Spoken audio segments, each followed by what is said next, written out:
قیامت سے پہلے ایک زمانہ ایسا بھی آئے گا کہ دنیا میں کفر پھیل جائے گا، زمین ظلم اور سرکشی سے بھر جائے گی، اسلام حرمین شریفین کی طرف سمٹ جائے گا، اولیاء و ابدال وہاں ہجرت کر جائیں گے۔ پھر سیدہ فاطمۃ الزہرا رضی اللہ عنہا کی اولاد سے ایک شخص پیدا ہوگا جو زمین کو عدل و انصاف سے بھر دے گا۔ یہی تمام روئے زمین پر حکومت کرنے والے 5ویں بادشاہ ہوں گے، جنہیں حضرت امام مہدی کہا جاتا ہے۔ رسول اللہ صلی اللہ علیہ وآلہ وسلم نے فرمایا، دنیا ختم نہ ہوگی حتیٰ کہ عرب کا بادشاہ ایک شخص بنے گا جو مجھ سے یا میرے گھر والوں سے ہے، اس کا نام میرے نام کے موافق اور اس کے باپ کا نام میرے والد کے نام کے موافق ہوگا۔ وہ زمین کو عدل و انصاف سے بھر دے گا جیسے وہ ظلم و زیادتیوں سے بھری تھی۔ حضرت سیدنا امام مہدی رضی اللہ عنہ کا نام محمد اور آپ کے والد کا نام عبداللہ ہوگا، جیسا کہ حدیث پاک میں اشارہ ہے۔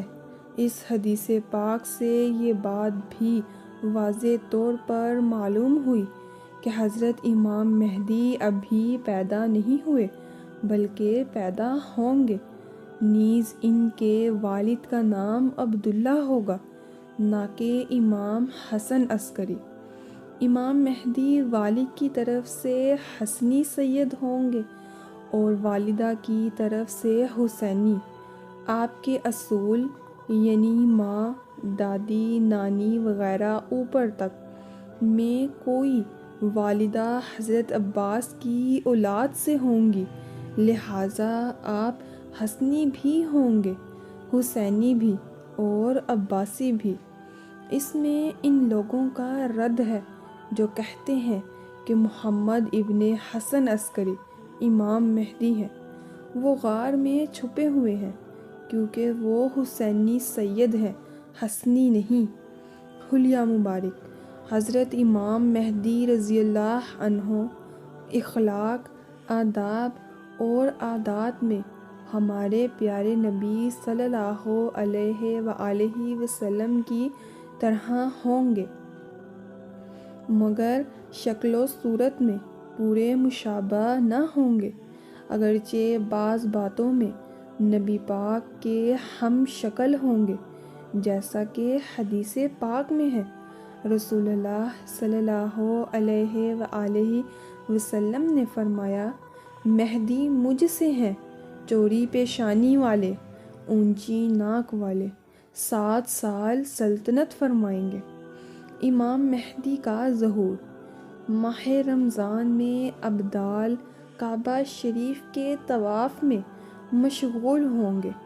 وہاں اولیاء حضرت مہدی رضی اللہ تعالیٰ عنہ کو پہچان کر ان سے بیعت کی درخواست کریں گے۔ آپ رضی اللہ تعالیٰ عنہ انکار فرمائیں گے، غیب سے ندا آئے گی، ھذا خلیفۃ اللہ المہدی فاسمعوا لہ وأطیعوا، یہ اللہ تعالیٰ کے خلیفہ مہدی ہیں، ان کا حکم سنو اور اطاعت کرو۔ لوگ آپ رضی اللہ تعالیٰ عنہ کے دستے مبارک پر بیعت کریں گے۔ وہاں سے مسلمانوں کو ساتھ لے کر شام تشریف لے جائیں گے۔ آپ کا زمانہ بڑی خیر و برکت کا ہوگا، زمین عدل و انصاف سے بھر جائے گی۔ حضرت عبداللہ بن عمر رضی اللہ تعالیٰ عنہما سے روایت ہے کہ رسول اللہ صلی اللہ علیہ وآلہ وسلم نے ارشاد فرمایا، امام مہدی تشریف لائیں گے اور ان کے سر پر امامہ ہوگا۔ ایک منادی یہ آواز بلند کرتے ہوئے آئے گا کہ یہ مہدی ہیں جو اللہ کے خلیفہ ہیں۔ لہٰذا تم ان کی اتباع اور پیروی کرو۔ ظہور امام مہدی کے بارے میں ایک روایت شرح کے ساتھ ملاحظہ فرمائیے۔ روایت میں ہے، نقصان میں ہوگا وہ شخص جو بنی کلب سے حاصل شدہ مال غنیمت میں شریک نہ ہو۔ خلیفہ مہدی خوب مال تقسیم کریں گے اور لوگوں کو ان کے نبی صلی اللہ علیہ وآلہ وسلم کی سنت پر چلائیں گے اور اسلام مکمل طور پر زمین میں مستحکم ہو جائے گا۔ کتنے سال حکومت فرمائیں گے؟ حضرت امام مہدی رضی اللہ عنہ 7 یا 9 سال تک حکومت فرمائیں گے، جیسا کہ حضرت سیدنا ابو سعید خدری رضی اللہ تعالی عنہ سے روایت ہے، یعنی وہ 7 یا 9 سال تک حکومت فرمائیں گے۔